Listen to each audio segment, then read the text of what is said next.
بسم اللہ الرحمن الرحیم۔ السلام علیکم ناظرین، آج کی ویڈیو تمام فیمیلز کے لیے بہت امپورٹنٹ ہے کیونکہ آج کی ویڈیو میں فیمیل سے ریلیٹڈ ہی ایشو کے متعلق بتایا جائے گا۔ آج کی ویڈیو میں ہم آپ کو رحم کی سوزش یعنی بچہ دانی کی سوزش کا علاج بتائیں گے۔ ناظرین، بچہ دانی میں سوزش کا مطلب ہوتا ہے ریپروڈکٹیو سسٹم میں انفلیمیشن۔ رحم کی سوزش ایک پیلوک انفلیمیٹری ڈیزیز ہے جو ریپروڈکٹیو سسٹم کی بیماری ہے۔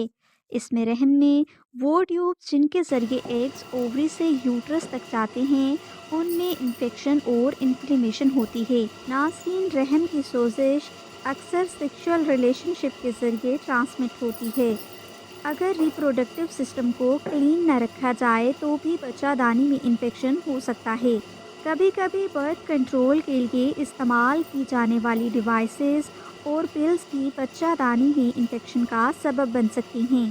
جن خواتین کا امیون سسٹم ویک ہوتا ہے ان کو بھی پیلوک انفلیمیٹری ڈیزیز ہو سکتی ہے۔ بچہ دانی میں انفیکشن بیکٹیریل یا وائرل انفیکشن کی وجہ سے بھی ہوتا ہے۔ بچہ دانی کی سوزش سے متاثرہ خواتین میں جو علامات پائی جاتی ہیں اب ہم آپ کو وہ بتاتے ہیں۔ ناظرین، اس دوران پیٹ کے نچلے حصے میں درد محسوس ہوتا ہے جو ہلکا ہو سکتا ہے یا تیز بھی ہوتا ہے۔ یہ درد اکثر کانسٹنٹ ہوتا ہے اور irregular انٹرولز میں ہوتا ہے۔ اس دوران فیمیل میں ڈسچارج کا پیٹرن بھی بدل سکتا ہے۔ اس میں ڈسچارج کا رنگ، کنسسٹنسی یا اسمیل میں تبدیلیاں بھی ہوتی ہیں۔ بچہ دانی میں انفیکشن ہونے کی وجہ سے irregular پیریڈز بھی ہو جاتے ہیں جس میں نارمل بلیڈنگ ہوتی ہے، ایب نارمل بلیڈنگ یا سپاٹنگ بھی ہوتی ہے۔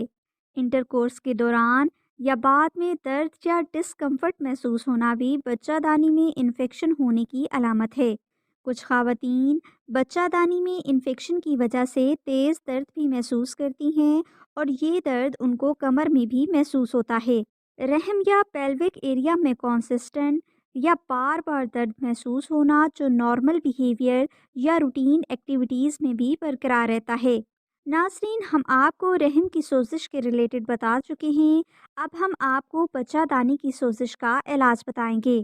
اگر آپ رحم کی کسی بھی قسم کی بیماری میں مبتلا ہیں تو اس سے نجات کے لیے آپ سب سے پہلے 2 رکعت نماز صلاۃ الحاجت ادا کریں۔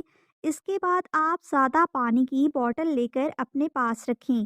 آپ اول و آخر 7 بار درود ابراہیمی پڑھیں اور درمیان میں آپ 21 بار سورہ فاتحہ اور 3 بار سورہ اخلاص پڑھ کر پانی کی بوتل پر دم کر لیں اور اسی بوتل میں سے پانی پئیں۔ یہ عمل آپ نے 14 دن تک جاری رکھنا ہے۔ انشاءاللہ اس عمل کی برکت سے آپ کو رحم کے انفیکشن سے نجات اور بچہ دانی کی سوزش سے نجات مل جائے گی۔ اس کے علاوہ اگر آپ بچہ دانی کی بیماری سے ہمیشہ حفاظت چاہتی ہیں تو آپ اس مقصد کے لیے نقش اسم اعظم کو اپنے پاس لازمی رکھیں۔ انشاءاللہ نقش اسم اعظم سے آپ کو ہر بیماری سے شفا ملے گی اور یہ نقش دنیاوی حوالے سے بھی آپ کو اسپرچول سپورٹ فراہم کرے گا۔ نقش اسم اعظم روحانیت میں خاص اور مجرب نقش کی حیثیت رکھتا ہے اور بہت سے افراد اس نقش سے اپنی مشکلات سے نجات حاصل کر چکے ہیں۔ اگر آپ کو فیمیل ڈیزیزز سے ریلیٹڈ مزید انفارمیشن درکار ہو تو آپ ڈاکٹر عبیرہ نور کے واٹس ایپ نمبر پر رابطہ کر سکتی ہیں۔